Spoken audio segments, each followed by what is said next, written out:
रावणाकडे भावाचं बळ होतं, भक्तीचं बळ होतं, शारीरिक बळ होतं, कौटुंबिक बळ होतं. रावण हा सगळ्या गोष्टींनी रामापेक्षा, प्रभू रामचंद्रजींपेक्षा थोडे अधिकच ठरतील. पण या रावणाकडे एकच गोष्ट नव्हती, ती म्हणजे रावणाकडे चारित्र्य नव्हतं, रावणाकडे चांगले विचार नव्हते, रावणाचं जीवन आदर्श जीवन नव्हतं, रावणाकडे मर्यादा नव्हती. म्हणून या पृथ्वीवरती रावणाची पूजा नाही होत, रामाची पूजा होते. कारण रामाकडे चारित्र्य होतं, रामाकडे मर्यादा होती, रामाकडे आदर्श विचार. राम म्हणजे धर्म, राम म्हणजे मर्यादा, राम म्हणजे नीती.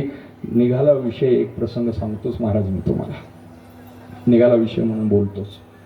ज्यावेळेस रावणाचा वध झाला का नाही, आश्चर्य वाटलं महाराज सर्वांना. आणि सर्वात आश्चर्य वाटू लागलं मंडोदरीला. कारण मंडोदरीला माहिती होतं की तिचा पती किती बलशाली आहे. ऐका, आपले मालक जरी लोकांना माहिती नसतील काय आहेत काय नाही, पण पत्नीला बरोबर माहिती असतं आपला मालक काय आहे काय नाही.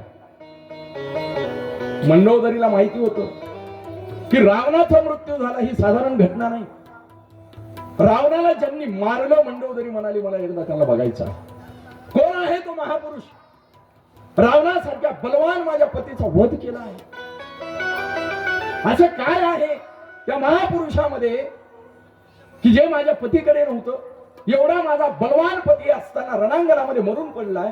असं आहे तरी काय नेमकं त्या महापुरुषाकडे? एकदा मला तो महापुरुष बघायचा या दोन्ही नेत्रांनी. आणि दासींना आज्ञा केली, दासींनो, सेवकांनो, मला घेऊन चला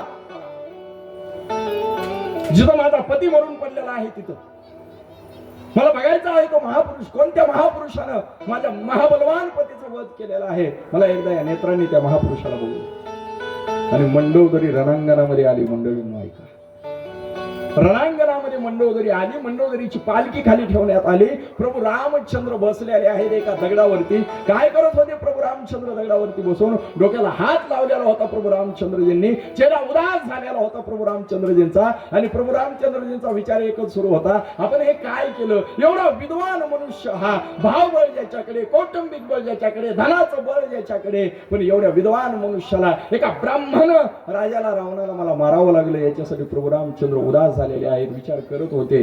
तेवढ्यामध्ये महाराज मंडोदरीची फक्त सावली प्रभू रामचंद्रावरती पडली. आणि ती सावली पाहिल्याबरोबर प्रभू रामचंद्रजींच्या लक्षात आलेलं आहे की कोणीतरी स्त्री आहे, ही परस्त्री आहे. एवढी घटना लक्षात आल्याबरोबर प्रभू रामचंद्रजी उठून उभे राहिले आणि मंडोदरीच्या चरणावरती दंडवत प्रणिपात केला. जसा मंडोदरीच्या चरणावरती दंडवत प्रणिपात केला, मंडोदरी म्हणाले, मिळालं मला उत्तर. माझ्या पतीमध्ये आणि या महापुरुषामध्ये फरक काय आहे? हा महापुरुष वनवासी आहे, माझा पती राजा होता. या महापुरुषाकडे वनवासी जीवन असताना देखील या महापुरुषाची कुठल्या स्त्रीवरती वाईट नजर पोहोचली नाही. पण माझ्या पतीला 80,000 बायका असताना देखील माझ्या पतीला या महापुरुषाची पत्नी आवडली आणि तिला या लंकेमध्ये घेऊन आला. फरक तो एवढाच आहे, या महापुरुषाकडे चारित्र्य आहे आणि माझ्या पतीकडे चारित्र्य नव्हतं. नाहीतर माझा पती यांच्यापेक्षा सगळ्या गोष्टींनी अधिक होता, पण फक्त चारित्र्य नसल्यामुळे माझा पती भ्रष्ट झाला आणि या रणांगणावरती पडला. आणि केवळ चारित्र्य असल्यामुळे या महापुरुषाचा महिमा आज लाखो वर्ष झालेली आहे, आज करोडो वर्ष झालेली आहे, आजही या पृथ्वीवरती आहे. त्यामुळे तोला मोलाचं वाक्य लक्षात ठेवा, पूजा चित्र की नाही, पूजा चारित्र्य की होती है.